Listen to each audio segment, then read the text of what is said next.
We are live. Welcome to my video. This is going to be first a spoiler-free review and then a spoiler-written thoughts section of the recent 2025 movie, A Working Man.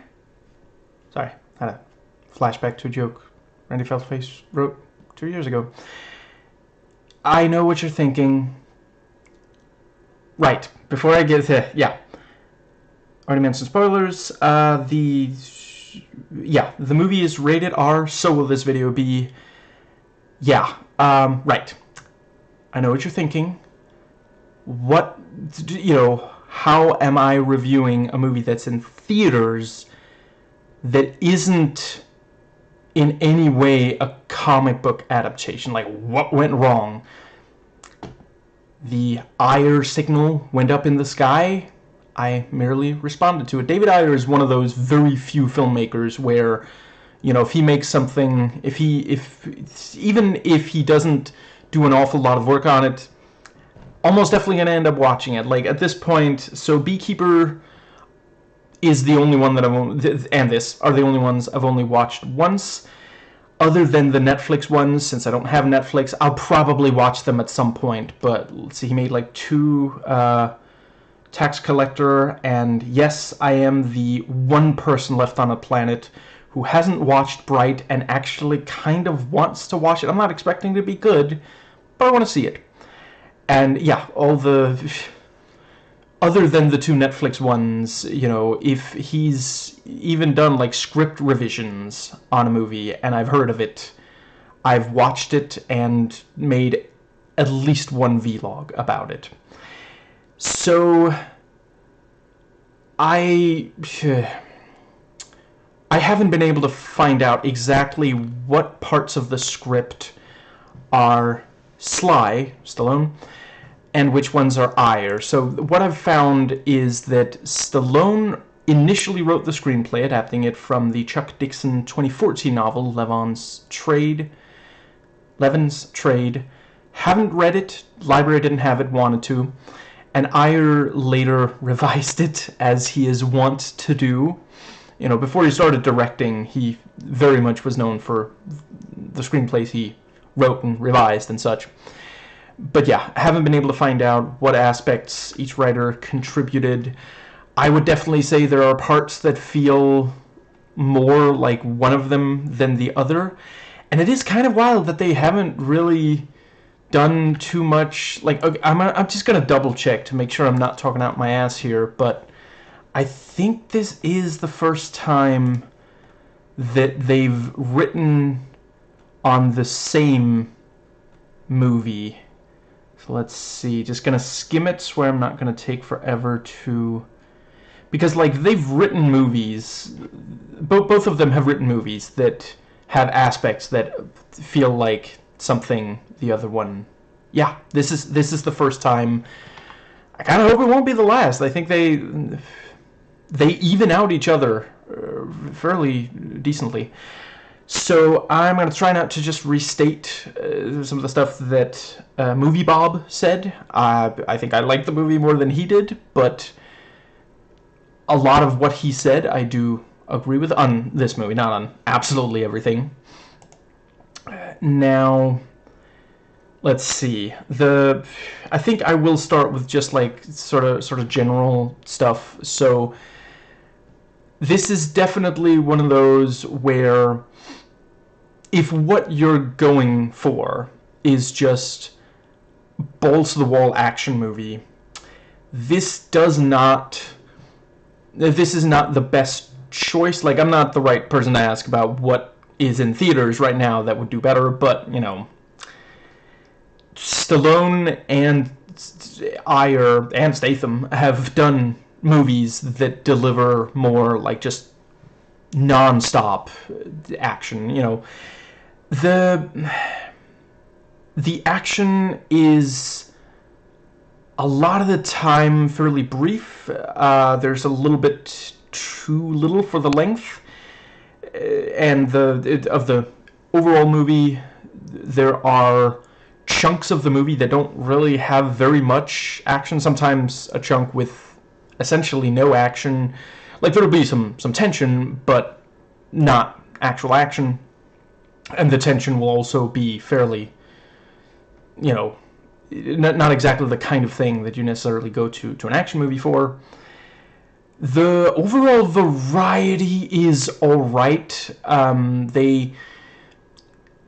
There's a lot of fighting, which is, you know, it's a Statham, in part a Statham vehicle. Obviously, there's going to be a good amount of that.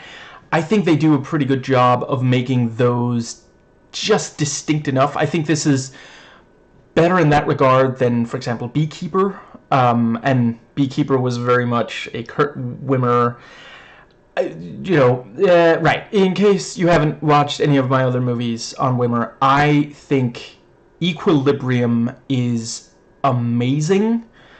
I still think that Ultraviolet is better than some think. I'll probably at some point just do a video on it talking about Ultraviolet, but I am not the biggest fan of the stuff he's done, that Kurt Wimmer has done, that isn't that. I don't think that highly of, for example, Salt. And I think a lot of the strengths of Beekeeper come from Ayer and Statham, not so much Wimmer. I'm just not the biggest. I think I'm not the biggest fan of non-stylized direction for these kinds of the protagonist just wipes the floor with the bad guys kinds of action scenes. I think those need the kind of visual style that you have in Equilibrium and Ultraviolet. And when it's not there, it just kind of feels like, it's okay, it's not visually stimulating enough to make up for the fact that the hero is clearly not in any kind of danger.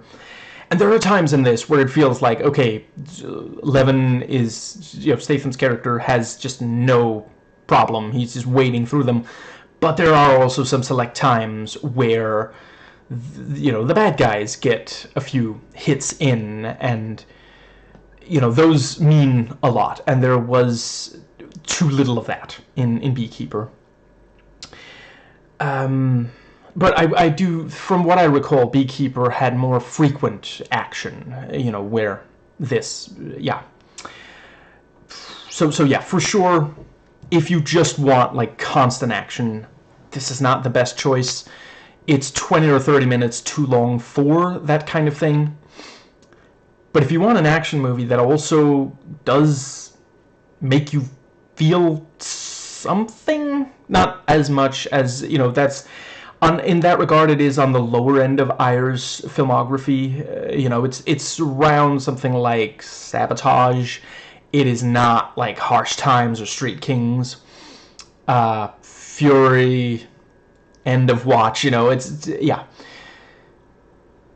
And yeah, but yeah, for that, you could do significantly worse. This is one of those, and I'm honestly not entirely sure if that is Stallone or Ayer, because, like, yeah, Stallone, his bread is buttered with these, like, action scenes. That's what a lot of people remember from, for example, Rambo and such. But he does also want you to feel something other than, he's not trying to just make movies that's non-stop action. Like, I think, I've talked to people who seem to forget, like, they remember, like, the second half of Rambo 4. I never know what to call that fucking movie, because, like, is it John Rambo? Is it Rambo? But, so I just call it Rambo 4, so we know what we're talking about. But the first half of that movie, there's not as much action as you maybe remember it as having. It's mostly build-up, and you get into the, you don't necessarily like all the characters you meet, but you feel something about, like, enough of them, at least, This movie definitely does have the issue of the... how Stallone will sometimes write something and it'll end up kind of overcomplicated? Like, this is a little bit like the first Expendables movie in that regard. Like, there's definitely too much going on here, and if I had to guess, I think it's the fact that it started as a novel, and Stallone just didn't want to remove too much stuff, but like there's more going on here than there needs to, and than there should. You know, it's just it's too much for its own good in that regard. And there are at least two duos in this movie of bad guys where one of them is a white guy and the other is a white girl, and you know, maybe the guy has some facial hair or something. I hit record as soon as I got in the door from the theater. If you put a gun to my head right now and said you have to give a straight answer, is there more than two duos? Is there at least three? I'm sorry, the odds would be 50-50. Like, I genuinely, it's already starting to blend together. Some of these characters just should straight up have been combined. There were times in this movie where Statham is laying the beat down on someone, and I'm trying to remember, what was it this guy did that I'm not saying they don't deserve it. They're involved in human trafficking. Fuck them. 100%. But what was it specifically this guy did? Because I felt like, no, but wasn't that other guy kind of worse, and he got off a little easy, considering that, because that's a big part of what this movie's about, the cathartic thrill of seeing just the absolute fucking worst people on the planet, you know, yeah, have to deal with this kind of, yeah. Not gonna lie, some of the thoughts section is just gonna be me, like, examining how this, like, it's such a clear picture of the conservative mind, and I think it does a really good job, inadvertently, of laying bare some of the weaknesses of the ideology. Like, very, very, I cannot talk about it without going into spoilers, so it will be in the spoiler section, but yeah.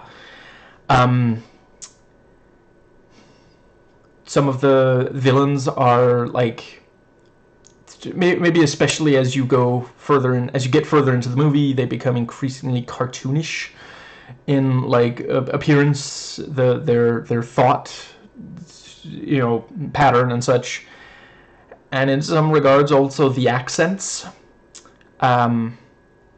Pretty sure I now know exactly what, you know, a Nolan take on the Penguin would look like if it had been played by Orson Welles. Didn't know I needed that in my life, but sometimes, you know, David Ayer knows better than you. Let's see. And I do also appreciate... Fuck, is that a spoiler? I guess arguably that's a spoiler. Okay. Put a pin in that one. Yeah, it's very much, it feels like an 80s or perhaps 90s kind of action flick of, you know, just, yeah, you know, one-man army, kind of satisfying, taking out bad guys that there is a real-life equivalent to, and I think, yeah, the acting is good. I have seen some saying, you know, Michael Pena deserves better. Yeah, absolutely. He does get at least one scene where it feels like, okay, this is his moment, and it's fine. But he deserves better. I don't know if he, like, didn't read the script. I don't know. It's possible that this was just like, oh, really want to work with David Ayer again. You know, they are really, really great together. You know, End of Watch and Fury, some of the best that either of them have done. So I don't blame him. Yeah, this has a child actor who does pretty well. David Ayer has not worked that much with child actors, but he tends to do pretty well at getting good performances out of them. You know, Is it really just this and then the Deadshot's daughter in Suicide Squad? I'm not sure I can offhand think of other. Yeah. I think. Yeah, honestly, if David Ayer is just in his Statham vehicle phase, like, if they're this entertaining, I'll keep watching. Well, I'll probably keep watching regardless, but I will look forward. I will continue to look forward to them. Yeah, whether this is better or worse than Beekeeper is very much a matter of, what did you like about Beekeeper? I do agree with those who say Beekeeper is the more like fun one, and I definitely do. That one managed to make it very focused on, like, there's a very clear central bad guy in that, and we hate his guts and look forward to seeing him taken out. And yeah, other bad guys come and go. With this one, after a while, I was a little less clear on, wait, who is the central one, though? Like, I hate these guys because they're knowingly helping human trafficking, but which one? And, like, yeah, the ones that died last, I would not necessarily say were the ones that I, hated the very most. I, again, hate all of them. Fuck them all. Let's see. I think that might more or less cover. Yeah, they do a good job of the action feeling visceral, physical, practical. It's not like, Stallone is on the record as saying he does not like the superhero stuff. He likes the, yeah, man with big muscles and or like martial arts expertise, kicking ass, and yeah, that's what we get here. Statham doesn't come across as the kind of superhero that we see a lot of today. Yeah, the character does feel like he comes out of an 80s or 90s action flick. I feel like there's at least something else. It's not the most, like, gory. There are some brutal, moments in it, but it's not as much, yeah, limbs and so, again, perhaps especially compared to Beekeeper. I think that might more or less, yeah, I think so. I think that is absolutely all that I can say without spoiling anything. So yeah, I rate this 7 broken bones at the hands of Levin, all belonging to people working with human trafficking, out of 10. And yeah, worst to best ranking, every movie that David Ayer has written and or directed that I've watched. Taking Lives, Suicide Squad, U571, Sabotage, and then from here on out, the ones that I really love. Beekeeper, Dark Blue, SWAT, A Working Man, Harsh Times, End of Watch, Training Day, Street Kings, and Fury. Yeah, that... Oh, right, it's gonna... Yeah, actually, no. There we go. Yeah, that brings us to the spoiler section. Just gonna make sure to note how many minutes. So here we go. Yeah, so from here on out, I will be spoiling absolutely everything about this movie, so do not keep watching if you haven't already watched, or you simply are sure you're not going to. So I think I will start with just noting, I think it kind of worked, the whole motif of water. Like, at first I wasn't sure if it really was going to be, but yeah, Levin likes using water, and I think it's this idea of, like, cleansing, you know, that effect of water, because, like, if he's dealing with a person or an object that he finds repulsive, there is a non-0% chance it's gonna end up in water, you know. So there's the Russian guy. I don't know exactly when. I suppose there's a decent chance it was when working on Transporter 2, but at some point it became clear when... There we go. Oh, right, and he's actually called Dimitri in that one, and this one has a Dimitri. Jason Fleming, I think he's Russian in that one. You know, let's go with Eastern European accent, playing a complete asshole, and Jason Statham beating him up or tricking him, you know, that sort of thing, brutalizing him in some way. It's just incredibly fun. Like, I hope that the two of them are having as much fun doing these scenes as we are watching them, because they're just so good. Like, they both, you know, they before they started playing enemies, they played friends and, you know, stuff like Lock, Stock, and Two Smoking Barrels. You know, they're equally good there. But yeah, so there's that guy, forget his name. There's Dimitri. Let's see, you have the two sons.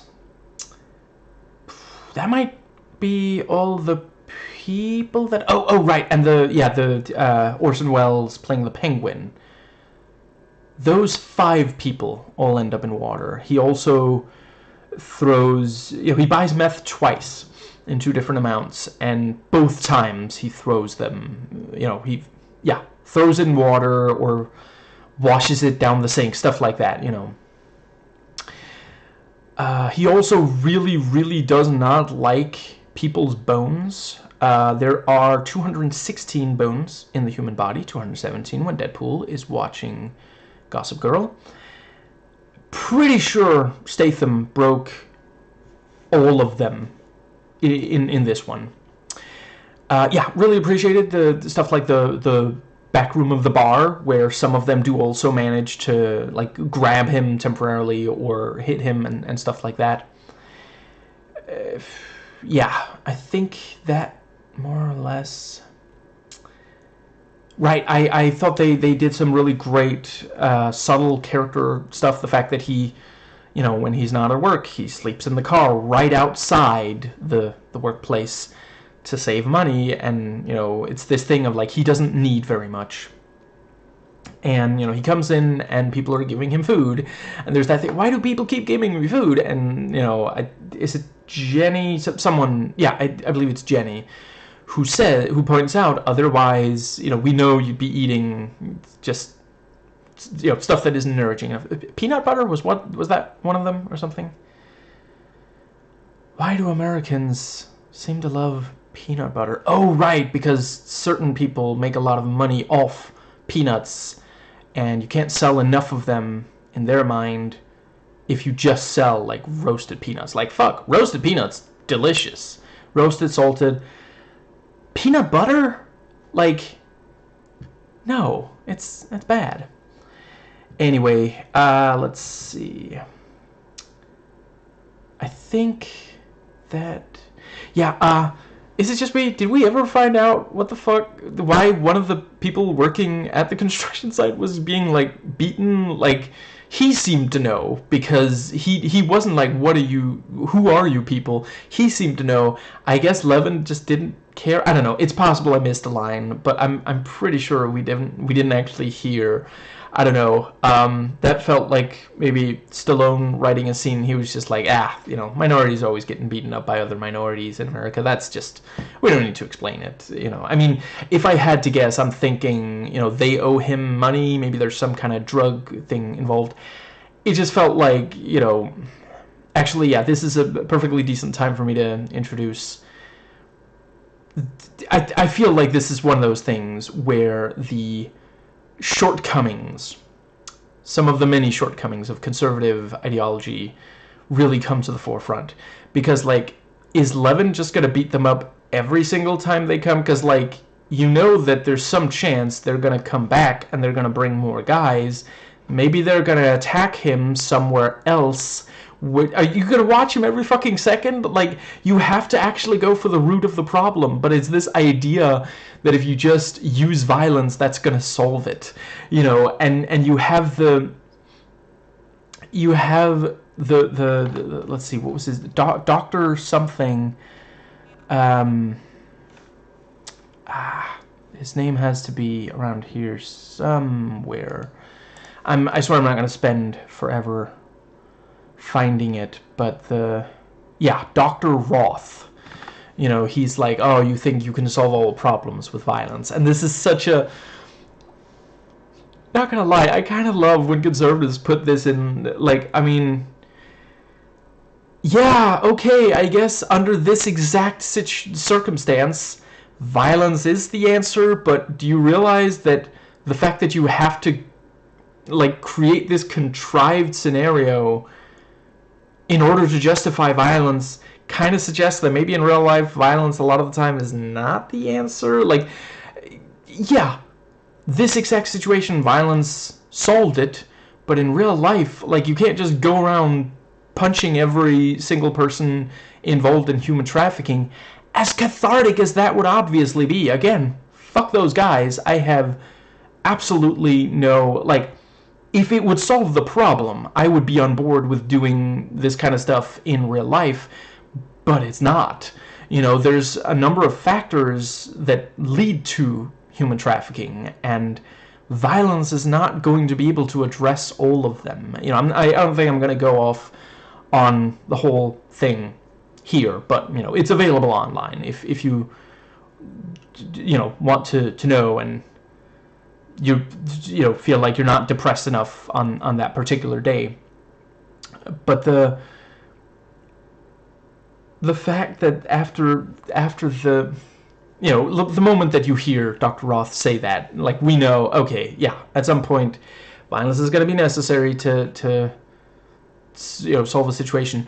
But then it's not the one with Roth. Like, it wasn't violence that saved Roth's life. It was, you know, firefighter behavior. You know, you're not really disproving him, but then afterwards he's like, I still don't like you. And it's like, is this seriously what conservatives think we lefties are like? Like, I'm sorry, if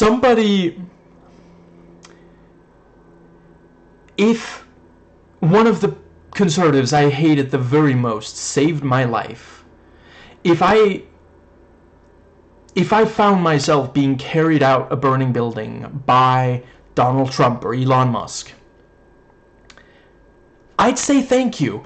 I'd still be against their policies and a lot of what they've done, but I wouldn't be like, nope, this isn't, you know, just...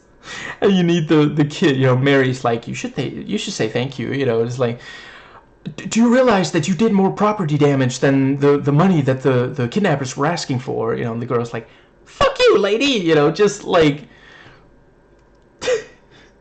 I mean, that movie was at least a satire, you know. I could watch that again. It's been a while since I watched Demolition Man. That movie was fun. But yeah, you know, like, it didn't actually... And like, Dr. Roth technically wasn't even wrong. They were there because of Levin. You know, and I think the movie's just supposed to... we're being asked to ignore the obvious truth of that. Like, I'm not saying that I didn't want him saving Jenny, but would it not perhaps have been smart to maybe do something to protect, you know, your own family, Levin? Like, Dr. Roth is not actually wrong here, but the movie is trying to frame it as if he is because he's being ungrateful, because conservatives think that being polite is more important than being factually accurate. I'm sorry, this is so fucking funny to me. Oh my fucking god. You should say thank you. He saved your life. Fuck me. Okay, moving on. Did very much like the thing with, you know, the response to violence against women.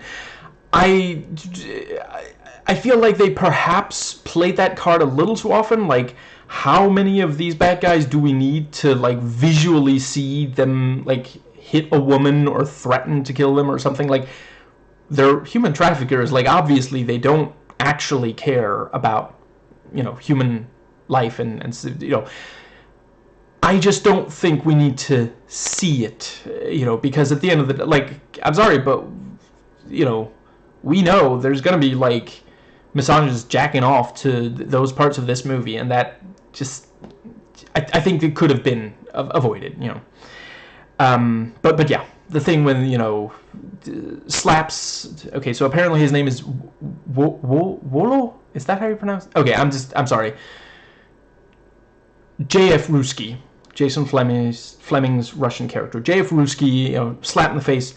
That's for hitting that woman earlier. That woman is my wife.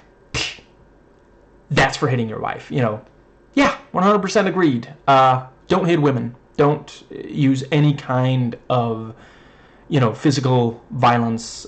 You know, like the one obvious, you know, if you are, like, in a fighting tournament or something, and you know, yeah, that's the one situation, you know, yeah. And I do appreciate this thing of, like, yeah, you know, J.F. Ruski is like, but she's my property, though. That I thought worked, you know. And I think a strong case could be made for seeing it. I think implying it would have been enough. Like, maybe he just raises his hand, and then it cuts to Levin, and he, like, flinches, like, you know, so we can deduce, oh, he hit her, you know. But the other times, I don't think it was necessary to see. And that one girl threatening Jenny was like, but you're making money off keeping her alive, though. Why are you threatening? Because she said, fuck you? Is that really... I mean, I get... there are people with that frail egos out there. Many of them are conservative. It just felt pretty ridiculous to me. I do appreciate, like, I will say, at first I wasn't even fucking sure which one of the women is this, because she's got her face covered, and then later they don't even bother covering the face. So why did she, because this is before she bit the guy's cheek off.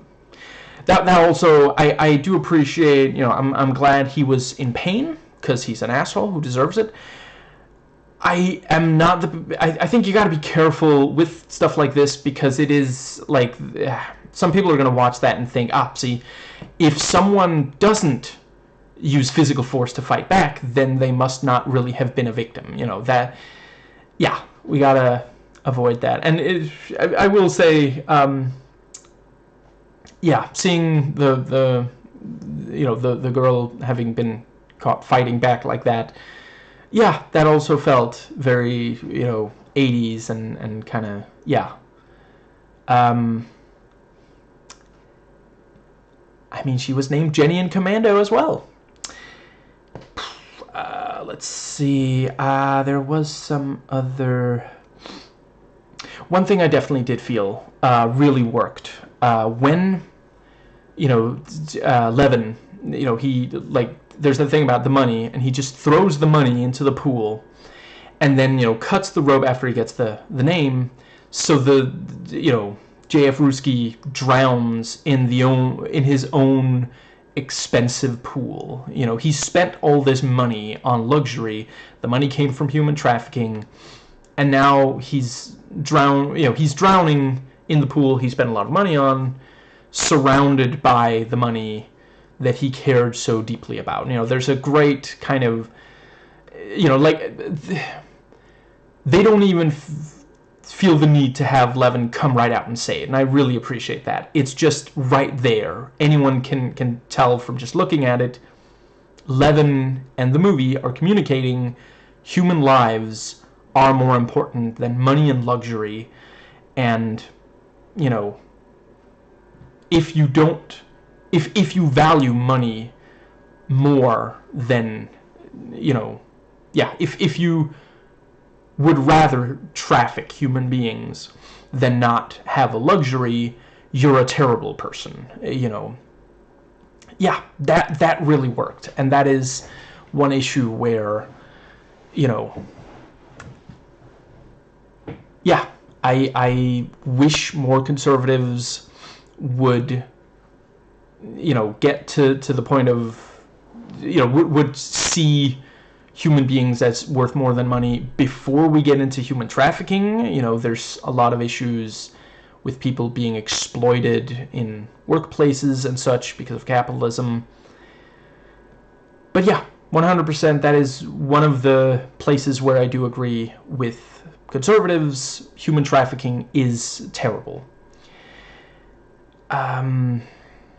It's in some ways the movie is very much like Taken and, you know, the Rambo Last Blood. I guess Stallone is in his fuck human traffickers era, which, you know, I mean, I hope that, I mean, at least this time it wasn't Mexicans, so that's, you know, we're getting towards, and, you know,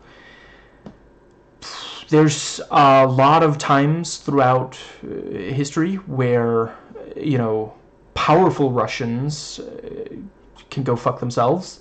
We are very much in one of them, although I do appreciate a lot of them don't actually want the war in Ukraine, but, I mean, they knew who the fuck Putin was.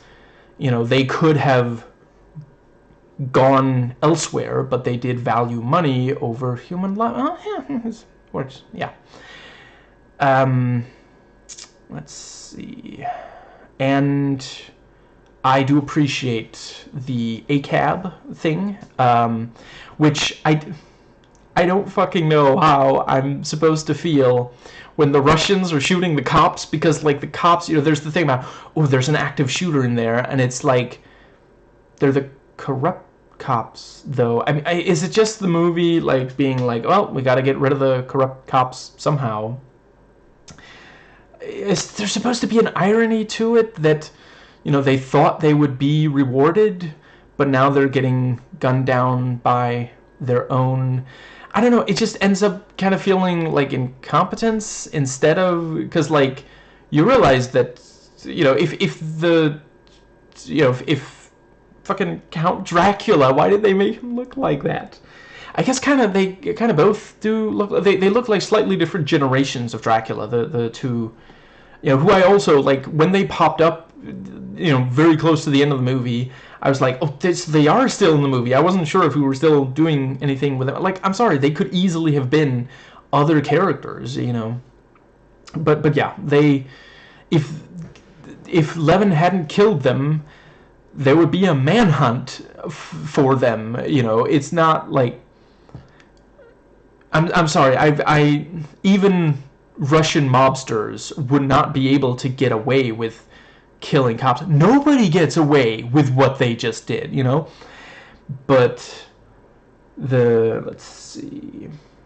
Yeah, another thing where the movie feels like, oh, we just gotta get rid of all these characters. You know, did Robert Rodriguez do a pass on the script, maybe? But yeah, suddenly the biker gang, where we were supposed to always know they were bikers, but the guys sold meth. And then we also have that, you know, yeah, they show up, and then they're killed. Will say I wouldn't have minded if Statham got to use more than one gun there at the end. Like, why did they even mention all those other cool guns? Did notice we're still getting the golden AK. Let's see. I want to say, was it End of Watch was the first time we saw? I think so. And then, you know, this... Was it in Beekeeper, maybe? And it was definitely in Suicide Squad. Did it pop up in Sabotage? Possibly. Anyway, yeah, yeah, he's just running around with this one. Was very cool when he shot that one guy who was still on the motorcycle. Really, really cool. And the thing with, you know, oh, the guy who sold him meth, he's like ex-military, you know, never shake a man's hand when you're sitting down. My grandpa taught me that. And, yeah, oh, they taught us to jump out planes, and then we drove their sailor, something like that, you know, just like he gets a slightly more honorable death. And there's the thing about, you know, my quarrel isn't with you. He sold meth to human traffickers, though. Like, I mean, it's... why is he suddenly less of a bad guy? He's still part of this entire network. Like, again, it's this weird thing. Yeah, just because he's a veteran. I do appreciate the couple things about veterans. This thing of, you know, he's sleeping in his car when he does get, you know, and then he's told, oh, you're an unfit parent because you don't have a permanent residence. Again, 100%. That is such bullshit. You know, so really do appreciate them pointing that out. And then this thing about how, you know, he doesn't have a lot of money to spend on a place, so he gets this really lousy place. You know, that again is something we do actually have to do something about. Though I'm thinking that Stallone might be one of those people who thinks that it's like Democrats' fault rather than Republicans, but yeah. Let's see. I liked the what was the other thing? The never unhappy to see David Harbour in something. He's still got his Alexei beard, and I thought it worked for the character. And I like the thing about, you know, if I wanted you dead, you would be, you know, that's, he didn't miss with the arrow. He just wanted, you know, it's his way of saying hello, you know. And the last couple of scenes with, you know, Levin with Mary, and it's like, oh, the goat can say my name, you know, just adorable, absolutely, really gets to you, you know. And Jenny being reunited, and then she apologizes, and they're like, no, don't apologize, this is not your doing, you know. And I also quite liked that, you know, there's this almost like poem after she, you know, she comes to in her cell, and there's that thing about, I'm sorry that I hid behind a wall of accomplishments. I'm sorry you didn't see the real me. That's, yeah, we know that's where a lot of people's minds go in that circumstance. You know, they think about their loved ones and their regrets, you know, so really appreciate that. That was something that you wouldn't necessarily have gotten in an 80s or 90s action flick. Right, I didn't know that the movie was going to be even more fucking paranoid than Taken. Like, in Taken, at least it's like Paris, which is kind of funny considering that it was like written and I think also directed by Frenchmen, you know, so they're like, oh, fuck our country, I guess. You know, I don't know. They know how to appeal to Americans. That's been very clearly demonstrated, you know, by... Am I remembering right? You know, I'm gonna double... Holy shit! I thought I recognized him. Yeah, Demi is Maximilian Osinski. He's in some of Agents of S.H.I.E.L.D. I completely... No, yeah, I see it now. I think it was maybe the accent that was throwing me off. So anyway, yeah, Taken real quick. Luc Besson wrote the movie, not entirely by himself. Yeah, you know, he knows how to appeal to Americans with his movies. Let's see, the thing with... Okay, so there's at least a couple more things I want to make sure to say. Let's see, so the...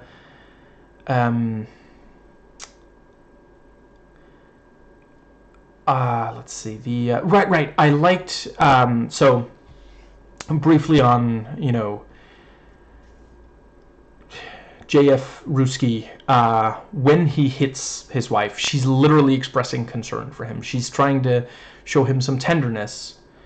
you know, because some misogynists, like, they can't handle when a woman asserts herself, even if she's being that gentle about it. You know, she's not going along with everything he's saying, and he, in his mind, for that she deserves to be hit. You know, even though she's trying to protect him, you know. And yeah, I really appreciate that pattern being called out. Hopefully some people will watch the movie and be like, I actually know a guy who does that. Fuck that guy. I'm going to try to help his partner. Let's see. Okay, so which am I less likely to forget if I don't say it right now? I'm slightly unclear on the ending with the guy shouting, like, is that supposed to be like sequel baiting, as like he's gonna use some of his own men to try to take down Levin because he knows him and Levin doesn't know him, but then he's also gonna have to deal with the Russians?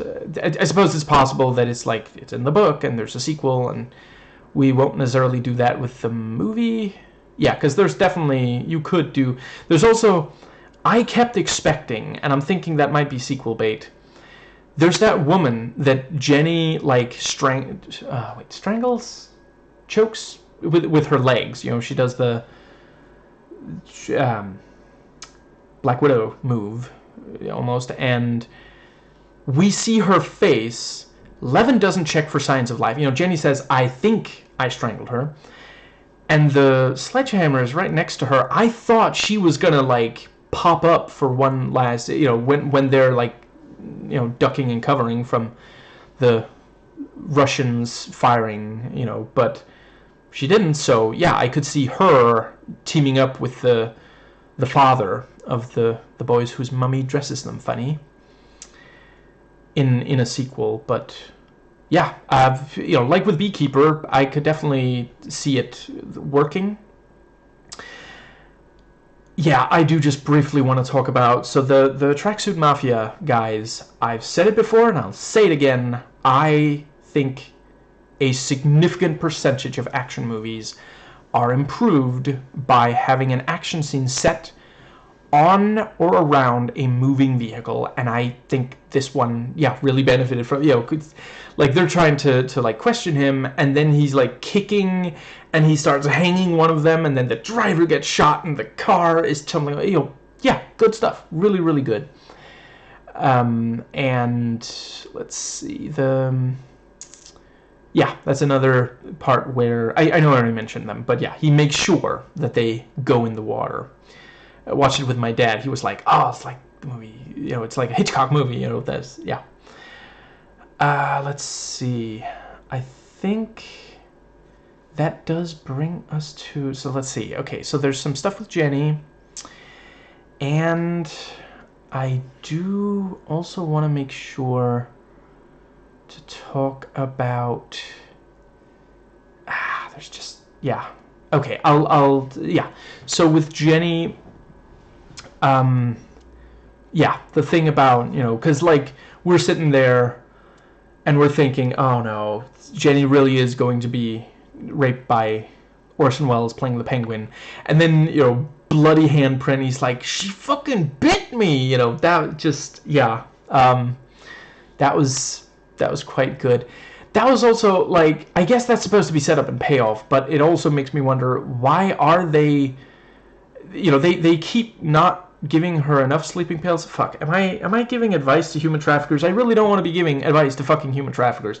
It just felt, it's again one of those things of, like, it feels like a Saturday morning cartoon. You know, the bad guys are bad in part because they're not very good at what they do, and that just makes you wonder, why, how are they working? Like, is she the first person to have been in any kind of situation like this? It just feels kind of weird like that. Yeah. Let's see. With Jenny, I thought they did, I really appreciated the characterization they gave her before she is taken. You know, that is, like, you know, the one thing that one of a number of things that I'm not the biggest fan of in the movie Taken, aka an American spider monkey runny jumper in Paris. We don't really feel positive feelings for the Maggie Grace character. I don't offhand remember her name, and my wrists are acting up, so I'm not going to look it up. But yeah, because she's mostly just whining and yelling at her dad, who's just trying to protect her, and, you know, yeah. But here, like, yeah, Jenny feels like a real person, and it's again this, like, did they... Maybe it's possible that, like, some of this was written by Stallone and then some other stuff was added by Ayer.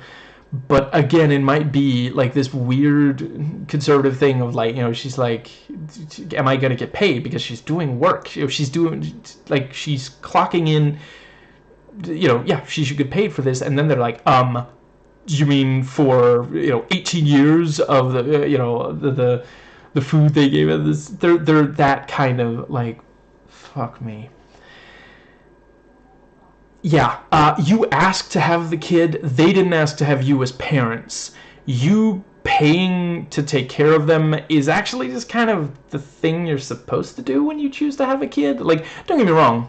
100%, I feel for you if you know, were not able to, you know, have an abortion, or I suppose if you are just morally opposed to that, you shouldn't be, but I get that. And 100%, like, kids, you know, yeah, cost a lot. But the kid didn't ask to be born. Your issue is with the government not doing enough to make sure you can afford to have a kid, especially the ones who try to prevent you, either shaming you or shutting down abortion places, from having the abortion that, you know, might be a good idea if you just cannot afford the kid.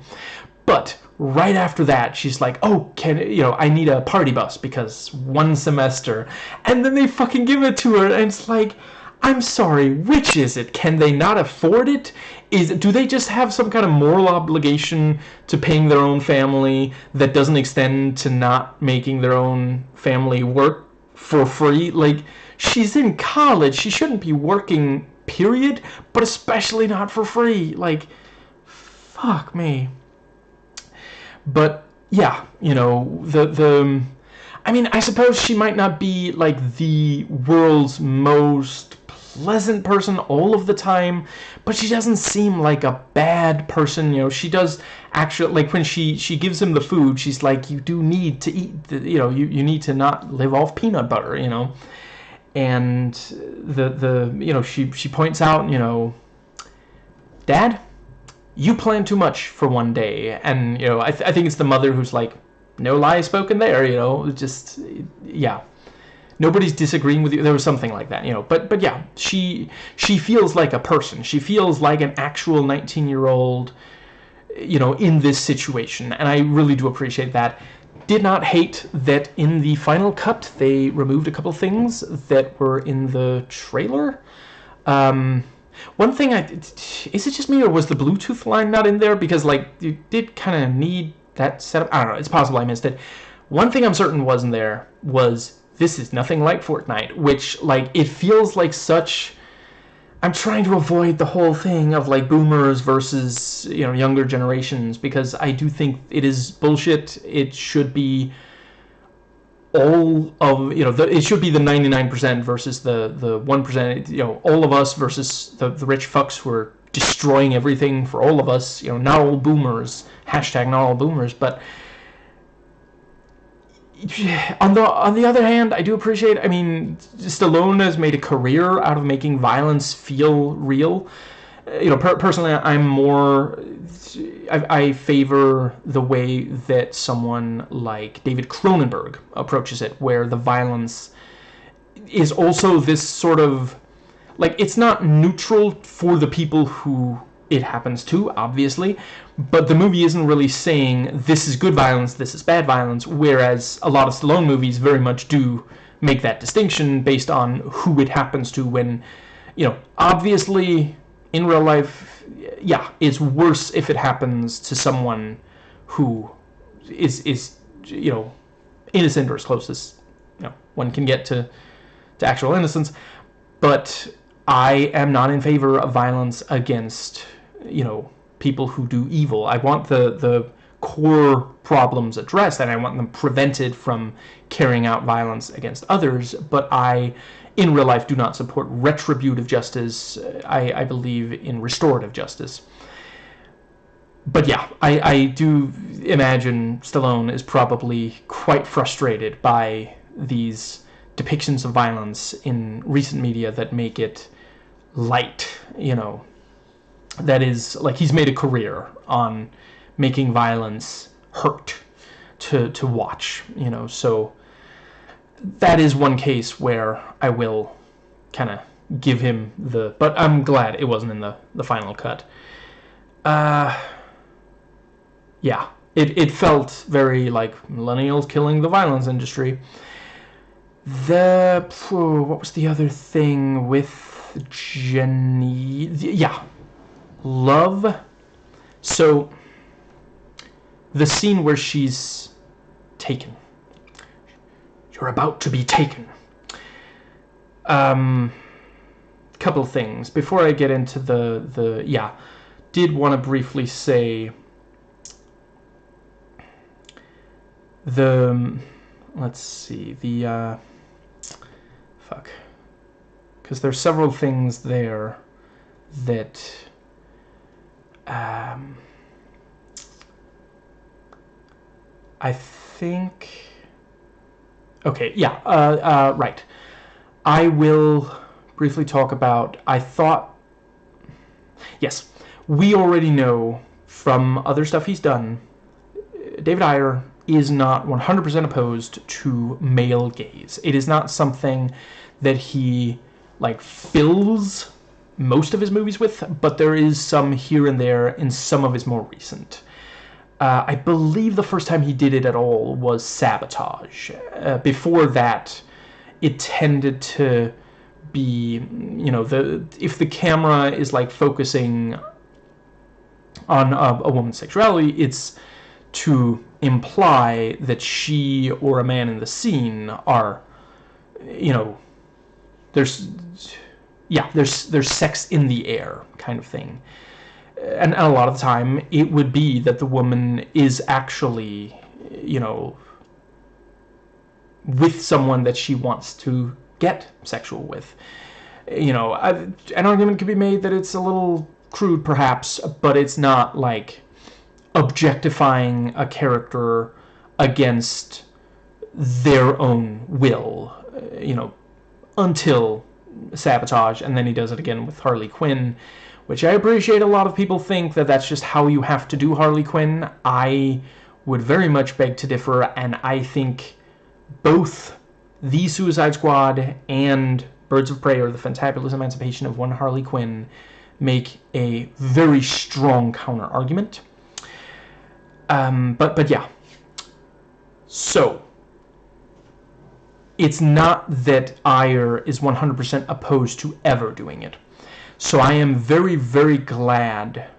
And I believe also, let's see, has Stallone written... perhaps not. But Ayer has, put it in, because he wrote Suicide Squad, and that's, yeah. But yeah. There are movies wherein there is, stuff like sexual slavery and such, and it will be filmed in a male-gazy way, and I appreciate the argument that, well, it's just the point of view of the enslavers. I disagree. You do not have to sexualize someone in order to convey that someone else is sexualizing them. And I think they do a really great job here. I love that, the way it's filmed and what we're seeing, you understand, obviously you don't sympathize with them, but you understand why the human traffickers would look at Jenny and think she's the one. She's the, because Orson Welles playing the Penguin said he wants the one. He doesn't just want anyone. because she's so full of life. You know, she's dancing, she's having fun. They could so easily have filmed her dancing in a very sexual way, but they didn't. It is just like, it captures like the energy. Like, you know, I don't dance, but if I did, you know, it would make me want to get up and dance, you know. Only with her if she wanted to, but yeah. Really thought they handled that well, you know. And yeah, throughout the entire movie, she isn't sexualized by the camera at no point. And they also actually, they don't even have anyone say, you know, this is what you're going to be doing, you know, this disgusting sex act or something. We see some of the guys that she is supposed to be going to do it with, but we don't actually see, you know, perhaps that was also part of having that off screen, the cheek bite, you know. We don't have to sit and watch as he like caresses her or whatever the fuck, you know. And she, the actress, doesn't have to be put through that. So very, very nice, Linda, because it's not necessary. We understand, like, nobody watches this movie, leaves it, and is like, what was he going to do with her? You know, I wonder. No, like, it's clear from context. Let's see. I think that might... let's see. That, I feel like... I don't think I have more to say about Jenny. Let's see. Right. With the bartender, Johnny. He was one of the ones I hated the most because he plays such an important role in getting her, you know. Yeah. Right. Just briefly, I do think that see, I don't even fucking remember their names, let alone... Yeah. So there's the duo that work for the biker gang. And then there's the duo who, like, transport around Jenny. I really don't think that we needed them to be completely separate characters. Like, at most, just, like, have one person work for the biker gang, because they act together all the time anyway. Like, at one point, she says, you go do this. You know, and then also there at the end, suddenly he's supposed to... Like, he actually puts up a little bit of a fight against Levin, but, like, the first time we met him, we were told that he's such a fuck-up. Like, he got someone killed and then blamed it on someone else. Or no, wait, he actually did kill someone and then blamed it on us. Something like that. And again, it's this conservative thing of, like, oh, we gotta make them look as bad as possible. Yeah, but then you can't expect us to take them seriously as a threat. As, like, this is Universal Soldier the Return all over again. But, let's see... Yeah, and the other, you know, yeah, there's also no... The two that are in that transport Jenny, they also always act together, you know. And I could not tell you, like I said in the review, if there was a third duo. But yeah, Johnny, one of the ones I hated the most because of how important he is to the... I really felt like he got off way too easy. Let's see, yeah, let's see, and then we have the, yeah, he just got shot, and that's it, you know. But yeah, we have the waterboarding, because I guess, see, I don't know for sure if it was Stallone, Ayer, I suppose, let's see, if or Chuck Dixon, but, you know, one of them apparently doesn't care or realize, you know, we know by now, waterboarding doesn't get credible, workable intel, you know, that is, yeah, like, I forget the name, but someone who actually worked with that has come out and said, no, we can't trust it. Let's see, but yeah, that was another bit where water, you know, cleanses and such. Let's see. Right. Also, the thing with Demi, you know, is like, if I give you the address, you're just going to shoot me. if you give me the wrong address and I shoot you, I'm left with nothing. But then he shoots him before knowing if Jenny, like, motherfucker, tie him to a tree, like, gag his mouth so he can't scream. I don't know, maybe, like, kneecap him or something so he won't be able to, so he'll be a burden if someone finds him and frees him. Something like that, but no, he just shoots him before he knows for sure if Jenny is in there. Just, yeah. Let's see. I think that might be. Oh fuck! Is that ableist to say to say he'd be a burden in that situation? I really don't mean to be. Sorry. In some ways, I'm still trying to get past the old school thinking from the 90s. Let's see. The obviously I'm not saying that someone in real life who has some kind of physical disability is a burden. Never. 100% not. Let's see.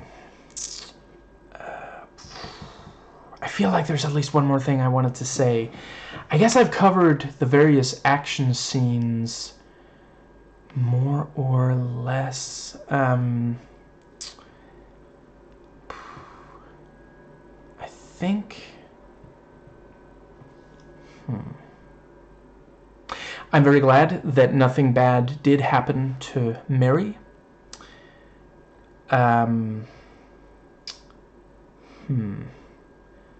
That might be right. And the thing with, why isn't Grandpa here?